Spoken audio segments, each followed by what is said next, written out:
一个常见的开发场景，要将规格文件上的文字分入到字串阵列中。常规做法是用鼠标在每一行的文字前后加上引号与逗号，一行两行觉得还好，10行20行就有点受不了。在重复的作业中，如果能够记录编辑的动作，自动执行10次20次，这种用程式来写程式的功能，就是 Bing 编辑器可以帮你做到的。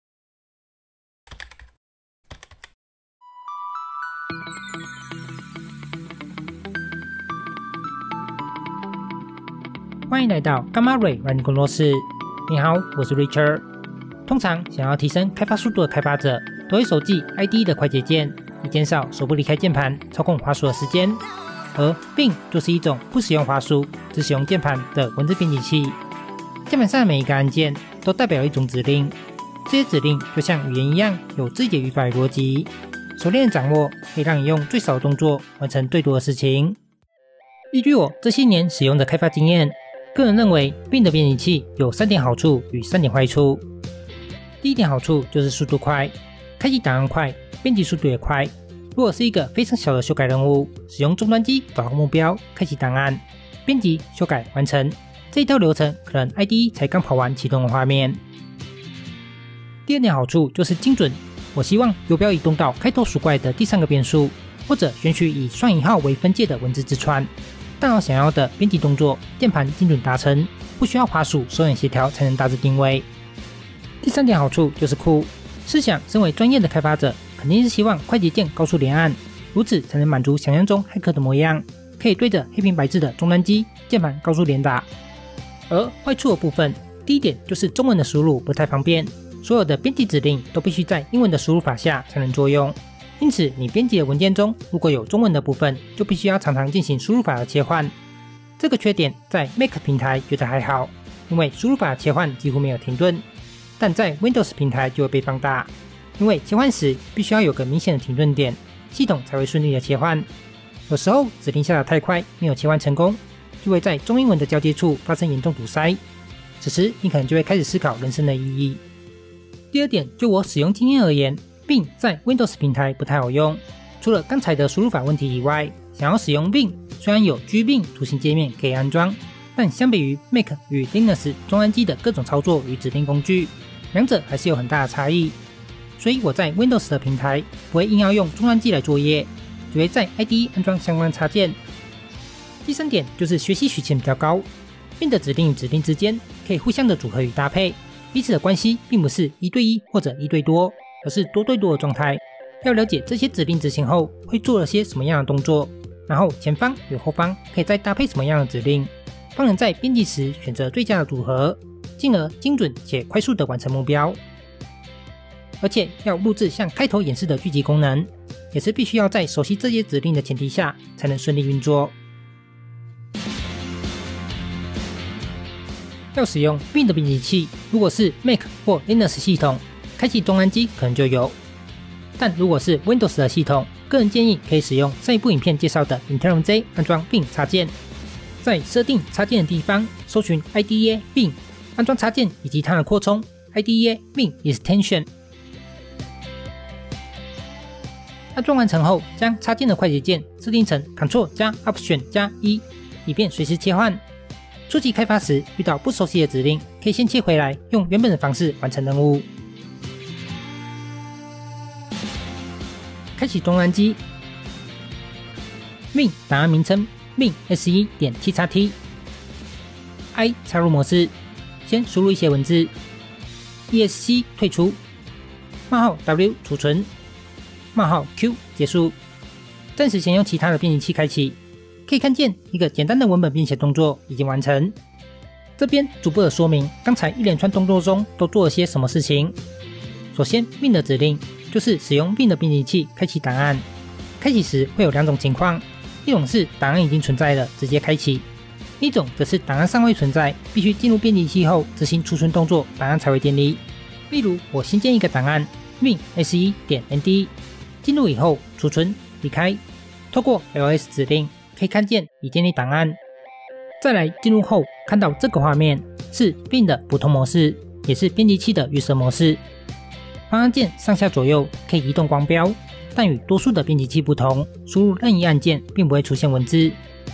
这个就是 Bing 独特的地方，它具有多种模式，其中各种强大的编辑指令都是借由此模式的状态进行指令下达。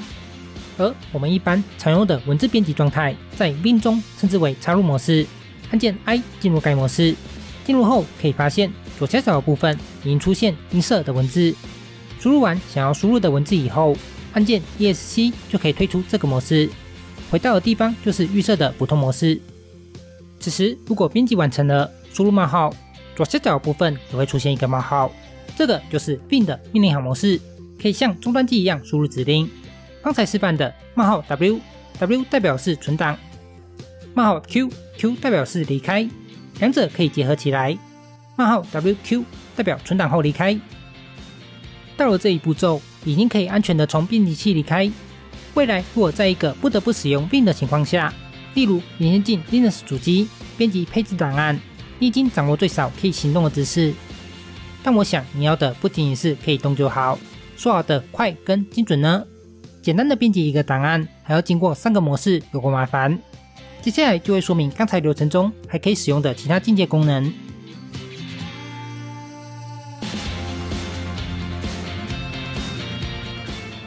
首先是导航与分页的功能，原本是 Bing 指定加上档案名称，这边你可以不先指定档名，使用 Bing 加上句号，会列表出当前目录的档案清单。上按键选择 Enter 开启文档。开启文档后，想要在不关闭编辑器的情况下，直接开启另外一个文档，命令行模式冒号1档案名称直接切换。当然也是可以不指定档名冒号1句号列表目录的档案清单。而若我想要同时开启多个文档的话，命令行模式冒号 Tab 1档案名称，或者冒号 Tab 1句号清单列表。新开的档案就会以分页的形式存在。具体点按可以顺序的切换分页。G 大写 T 则反向顺序切换分页，同样可以使用冒号 Q 关闭，也可以使用冒号 Close 关闭。再来光标移动与定位的部分，这边的指令都是在普通模式下使用。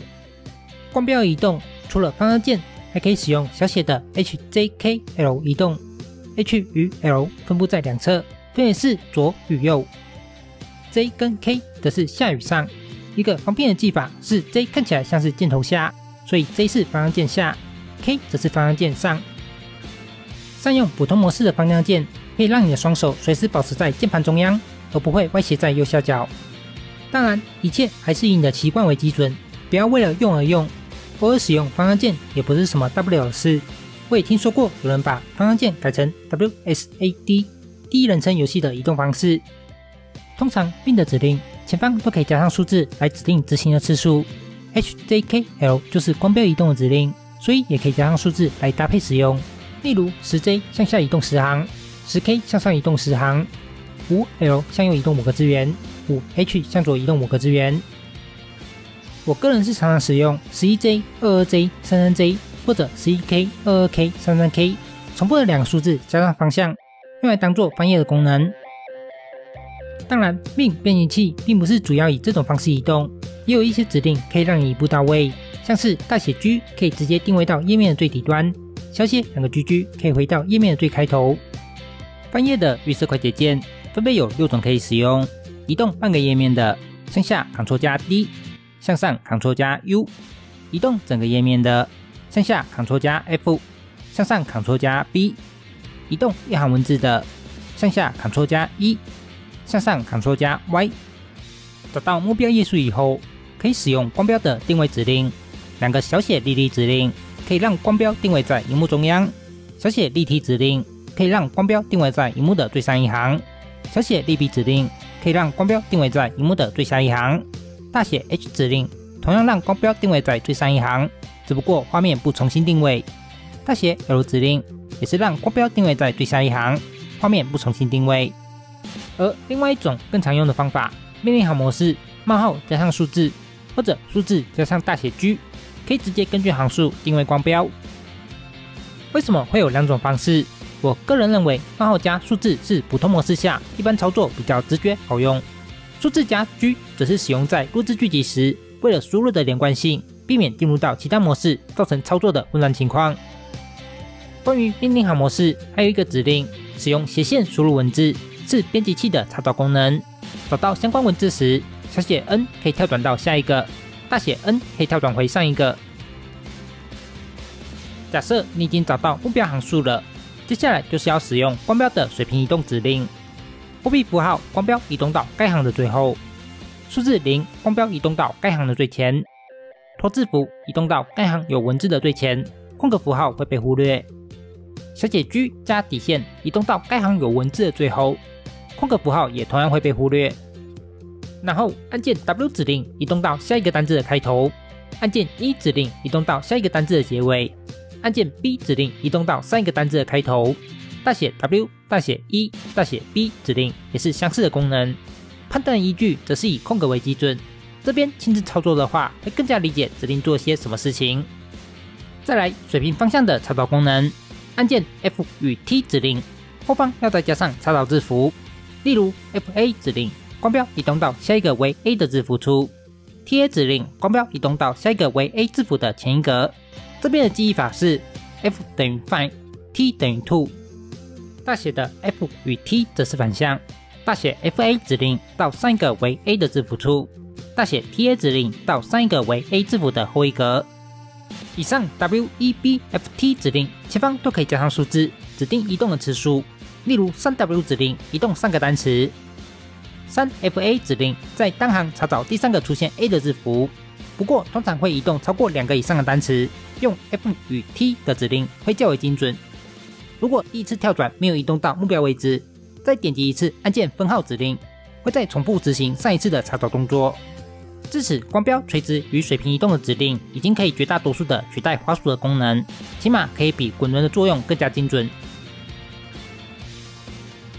接下来是插入模式的部分，要像滑鼠点击哪里就可以从哪里开始编辑一样直觉。光标移动指令加上插入模式 I 指令2个以上的组合指令，并不是一个直觉的方法。所以除了 I 指令可以进入该模式以外，按键 A 指令可以在当前光标的后方进入插入模式 ，A 代表是 Append。按键 O 指令可以在当前光标的下一行进入插入模式 ，O 代表是 Open。按键 S 指令可以取代当前的资源，并且进入插入模式 ，S 代表是 Substitute。按键 C 指令比较特别 ，C 代表是 Change， 需要再搭配一个光标移动指令，例如 CW C 货币符号 CF 引号 CW 代表是替换一个单词进入插入模式 ，C 货币符号代表是替换从当前光标到结尾的文字进入插入模式。CF 引号代表是替换从当前光标到第一个引号的位置。这些插入模式的指令在大写的情况也有类似的效果，不过作用的方式有些许的不一样。大写的 I 在当前的行首进入模式，大写的 A 在当前的行尾进入模式，大写的 O 在当前的光标上一行进入模式，大写的 S 取代的不是单个字元，而是整行文字。大写的 C 取代到行尾，指定相同于 C 货币符号。不同的情况可以选择不同的指令，以文字前后加上引号与逗号的编辑动作为例，最短的指令动作就是使用大写 I 与大写 A 2个指令就到达定位，并且进入到插入模式。在插入模式下输入完文字后，除了 ESC 可以退回普通模式以外，另外一个预设的快捷键是 Ctrl 加左侧的中括号。普通模式要延伸补充的是尚未归类到上方的分类，但又不得不提非常有用的指令。如果想要修改文字，又不想要进入到插入模式的话，按键 X 指令可以删除当前的资源，大写 X 指令则是删除前一个资源，也就是推格按键的普通模式版本。按键 R 指令可以取代当前的资源，使用 R 指令时，后方需要加上要取代的资源，例如 RA 取代资源为 A，RE 取代资源为 E。大写 R 指令则可以直接进入到取代模式，完成文字调整后 ESC 退出。2个小写 DD 指令可以删除光标处的单行文字，按键 P 指令可以贴上刚才删除的文字。2个小写 YY 指令可以拷贝光标处的单行文字，同样按键 P 指令贴上，或者也可以使用大写的 P 指令在光标的上一行贴上。2个大于符号缩排文字，2个小于符号反向缩排文字。符号句号重复上一次的执行指令，不只是缩排动作，也包含插入模式后输入的文字。如果执行完动作后想要恢复成之前的状态，按键 U 指令代表 Undo，可以进行恢复的动作，按键 Ctrl+R 代表 Redo， 可以重做刚才被复原的动作。大写 U 则可以一次性的恢复淡含文字状态。